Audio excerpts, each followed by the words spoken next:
Is the Lord. இந்த November மாதத்தில் 23ஆம் தேதி ஆகிய இந்த சனிக்கிழமையின் காலை வேளையில் தேவ சமூகத்தில் வந்திருக்கிற ஒவ்வொருவரையும் கர்த்தர் தாமே ஆசீர்வதிப்பாராக. இந்த நாளிலும் நம்ம தியானிக்கிற தேவனுடைய வார்த்தை நம்முடைய பரிசுத்த வேதாகமத்தில் சங்கீதங்களின் புஸ்தகம் 71வது சங்கீதம் 6வது வசனம். Psalm 71 verse 6. நான் கற்பத்தில் உற்பவித்தது முதல் உம்மால் ஆதரிக்கப்பட்டேன். என் தாயின் வயிற்றிலிருந்து என்னை எடுத்தவர் நீரே. உம்மையே நான் எப்பொழுதும் துதிப்பேன். அல்லேலூயா. கர்த்தருடைய அருமையான இந்த வார்த்தைக்காய் கர்த்தரை ஸ்தோத்திரிக்கலாமா? ஆண்டவருடைய அருமையான இந்த வசனத்தில் வாசிக்கிறோம், நான் கற்பத்தில் உற்பவித்தது முதல் உம்மால் ஆதரிக்கப்பட்டேன். இப்போ நம்முடைய தாயின் கருவில் நம்ம உற்பத்தியான அந்த நிமிஷத்திலிருந்து நம்மளை ஆதரிக்கிறவர் நம்முடைய தேவனாகிய கர்த்தர். ஆமென், அல்லேலூயா. அந்த நாளிலிருந்து இந்த நாள் வரைக்கும் பிரியமானவர்களே, நம்மளை கர்த்தர் தான் ஆதரிக்கிறார். நம்ம தாயின் கருவில் இருக்கும்போது நம்மளுடைய அம்மா அப்பா யாருமே எதுவுமே நம்மளுக்கு தெரியல, என்ன வேணால் நடந்திருக்கலாம், அப்படி தானே? ஆனால் ஆண்டவர் நம்மளை எவ்வளோ அழகாக உருவாக்கி எவ்வளோ அருமையாக நம்மளை அந்த தாயின் கற்பத்திலேருந்து வெளியில் கொண்டு வந்து நம்மளை ஒரு குழந்தையாக உருவாக்கி நம்முடைய ஒவ்வொரு பருவங்கள் ஒவ்வொரு மைல்ஸ்டோன்ஸையும் ஆண்டவர் நம்மளை ஆதரித்து வந்தாரே, அதற்காக கர்த்தரை நாம் ஸ்தோத்திரிக்கலாமா? இந்த சங்கீதக்காரர் சொல்லுகிறாரு, நான் கற்பத்தில் உற்பவித்தது முதல் உம்மால் ஆதரிக்கப்பட்டேன். நான் கற்பத்தில் உற்பத்தியான அந்த நொடிப்பொழுது முதற்கொண்டு அந்த செல்லாக ஒரு லிவிங் செல்லாக இருந்த நாளில் அப்படி கொஞ்சம் கொஞ்சமாக அந்த செல் வளர்ந்து அப்படி கொஞ்சம் கொஞ்சமாக ஒவ்வொரு பாடி பார்ட்ஸையும் உருவாகி அப்படி கொஞ்சம் கொஞ்சமாக அது அப்படியே வளர்ந்து வளர்ந்து 9 மாதங்கள் ஒரு குழந்தையாக அது வளர்ந்து எவ்வளோ தூரம் ஆண்டவர் நம்மளை ஆதரிச்சிருக்கிறார் இல்லையா? அதற்காக கர்த்தரை ஸ்தோத்திரிக்கலாமா? எவ்வளோ அந்த டைம்லலாம் நமக்கு பெரிய மெடிக்கல் ஃபெசிலிட்டிஸ் அதெல்லாம் ஒன்றுமே கிடையாதுல்ல. இன்றைக்கெல்லாம் எவ்வளோ மெடிக்கல் வசதிகள் இருக்கிறது. இன்றைக்கி சர்ஜரி தாயினுடைய வயிற்றில் இருக்கிற குழந்தைக்கு கூட சர்ஜரி பண்ணுற அளவுக்கு மெடிக்கல் இதெல்லாம் மாறி இருக்குது. அன்றைக்கெல்லாம் அப்படி இல்லவே இல்லை.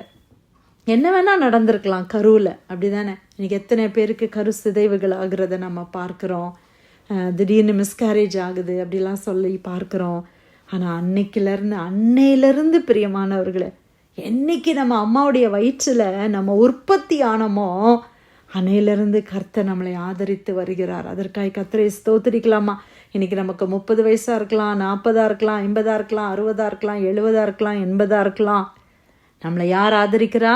கர்த்தர் நம்மளை ஆதரிக்கிறார். ஆமேன். அன்னைக்கு நம்மளை ஆதரித்த அதே கர்த்தர் தான் இன்றைக்கும் தேவன் தான் நம்மளை ஆதரிக்கிறார். நான் கற்பத்தில் உற்பவித்தது முதல் உம்மால் ஆதரிக்கப்பட்டேன்.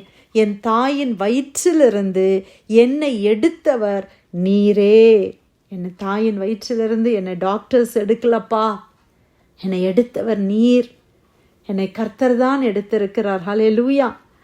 எப்போவுமே ஒரு பர்த்ன்றது, ஒரு குழந்தை பிறக்கிறது என்பது தாய்க்கு மறு ஜென்மம் என்று சொல்லுவார்கள் இல்லையா?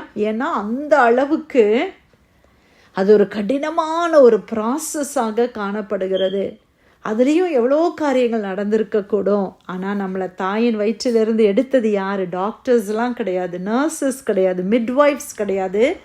நம்மளை கர்த்தர் எடுத்தார். எந்த பழுதும் இல்லாமல், எந்த ஒரு கஷ்டமும் இல்லாமல் நம்மளை அழகா ஆண்டவர் எடுத்தார். நீரே உம்மையே நான் எப்பொழுதும் துதிப்பேன். அதனால் நம்ம என்ன செய்யணும்? கர்த்தரை எப்பொழுதும் துதிக்க வேண்டும். நம்ம வாயில் ஆண்டவரை துதிக்கிற துதி எப்போதும் இருக்க வேண்டும். ஆமேன், ஹல்லேலூயா. இந்த வசனங்கள் எல்லாம் வாசிக்க டைமே கிடையாது. சில வசனங்களை மட்டுமாவது நான் வாசிக்கணும் அப்படின்னு நினைக்கிறேன். இதை தொடர்ந்து நம்ம வாசிக்கலாம். அநேகருக்கு நான் ஒரு புதுமை போல் ஆனேன், நீரோ எனக்கு பலத்த அடைக்கலமாக இருக்கிறீர். என் வாய் உமது துதியினாலும் நாள்தோறும் உமது மகத்துவத்தினாலும் நிறைந்திருப்பதாக. முதிர்ந்த வயதில் என்னை தள்ளிவிடாமலும் என் பெலன் ஒடுங்கும் போது என்னை கைவிடாமலும் இரும்.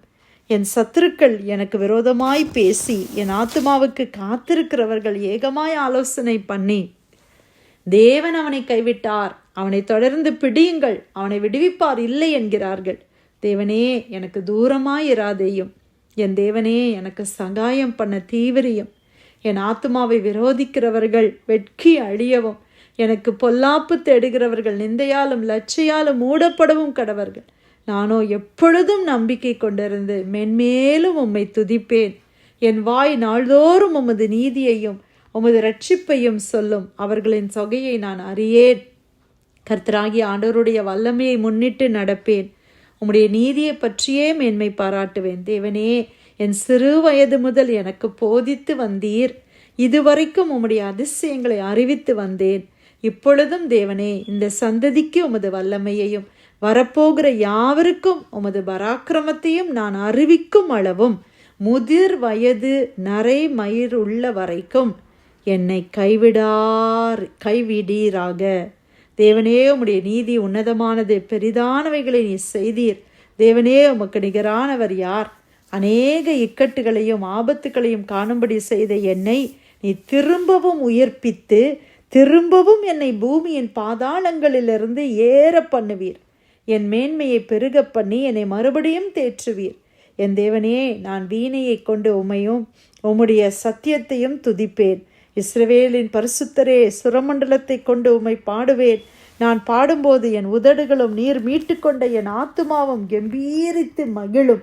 எனக்கு பொல்லாப்பை தேடுகிறவர்கள் வெட்கி லட்சை அடைகிறபடியால் நாள்தோறும் என் நாவு உம்மை நீதியை கொண்டாடும். ஆமேன். முதிர் வயதிலும் ஆண்டவர் நம்மளை கைவிட மாட்டார். தாயின் வயிற்றில் உற்பத்தியான நாள் முதற்கொண்டு இந்த நாள் வரைக்கும் ஆதரித்து வருகிற அந்த கர்த்தரை நம்ம எப்பொழுதும் துதிக்க வேண்டும். எந்த சூழ்நிலையிலும் நம்ம ஆண்டவரை துதிக்க வேண்டும். ஹல்லேலூயா. சங்கீதக்காரர் சொல்லுகிற, கர்த்தரை நான் எக்காலத்திலும் ஸ்தோத்தரிப்பேன். அவருடைய துதி எப்போதும் என் வாயில் இருக்கும். எல்லா சூழ்நிலையிலும். நல்லது நடக்கும்போது மட்டும் இல்லை. யோபு பக்தனுடைய வாழ்க்கையில் நம்ம பார்க்கிறோம், தீமை நடக்கும்போதும் அவர் கர்த்தரை துதிக்கிறார். பிரியமானவர்களே, கர்த்தர் கொடுத்தார், கர்த்தர் எடுத்தார். கர்த்தருடைய நாமத்துக்கு ஸ்தோத்திரம். அவருடைய மனைவி சொல்கிறாங்க, இப்போவாவது தேவனை தூஷித்து ஜீவனை விடும். அவ்வளோ தூரம் அவங்களுக்கு அந்த வாழ்க்கை கசப்பாக இருக்குது. அவ்வளோ வேதனை. அந்த வேதனையில் அவங்க பேசுகிறாங்க. அப்போ அவங்க சொல்கிறாரு, நீ பைத்தியக்காரியை போல பேசுகிறியே. தேவனிடத்தில் நன்மையை பெற்ற நாம் தீமையை பெற வேண்டாமா? எப்படி எவ்வளோ ஒரு வார்த்தை இல்லை. ஆண்டவர்கிட்ட நன்மையை பெறும்போது நமக்கு ரொம்ப சந்தோஷமாக இருக்குது. தீமை வரும்போது ஆண்டவரை தூஷிச்சிட்றோம்ல, தேவனை என்னென்னலாம் பேசி விடுகிறோம். இல்லை பிரியமானவர்களை, நம்ம வாழ்க்கையில் எந்த சூழ்நிலையிலையும் நம்ம கர்த்தரை துதிச்சுக்கிட்டே இருக்கணும். ஆமேன். ஹல்லேலூயா. ஒரு காரியம் தடைப்படுதா, ஒரு இடத்துல நம்ம எதிர்பாராத சம்பவங்கள் நடக்குதா, இயேசுவே உமக்கு ஸ்தோத்திரமப்பா, உம்மை துதிக்கிறேன் ஆண்டவரே, இதை நீ துதியாய் மாற்றுவீர், இதை சாட்சியாக நீங்கள் மாற்றுவீங்க, இந்த ரிப்போர்ட்டை நீங்கள் சாட்சியாக மாற்றுவீங்க, அதுக்காக உமக்கு ஸ்தோத்திரம். இந்த இடத்துல நான் தோல்வியை சந்திக்கிறேன், ஆனால் ஒரு நாள் இதே இடத்துல நான் வெற்றியை சுதந்திரிப்பேன் ஆண்டவரே, உமக்கு ஸ்தோத்திரம்ப்பா அப்படின்னு சொல்லி நம்ம ஆண்டவரை எல்லா நேரத்துலையும் நம்ம துதிக்கணும். ஹல்லேலூயா. அவர் நம்மளை ஆதரிக்கிற தேவன், நம்மளை மீட்டுக்கொண்ட தேவன், நம்மளை தீவிரித்து உதவி செய்து சகாயம் பண்ணுகிற தேவன், விடுவிக்கிற தேவன், எல்லாமும் நமக்கு தேவன் தான். ஆமேன். சங்கீதம் 71:6, நான் கற்பத்தில் உற்பவித்தது முதல் உம்மால் ஆதரிக்கப்பட்டேன், என் தாயின் வயிற்றிலிருந்து என்னை எடுத்தவர் நீரே, உம்மையே நான் எப்பொழுதும் துதிப்பேன். கர்த்தர் கொடுத்த வார்த்தைக்காய் நன்றி செலுத்தி பிரேயர் லைனில் வந்திருக்கிற யாராவது நம்ம ஜெபிக்கலாமா?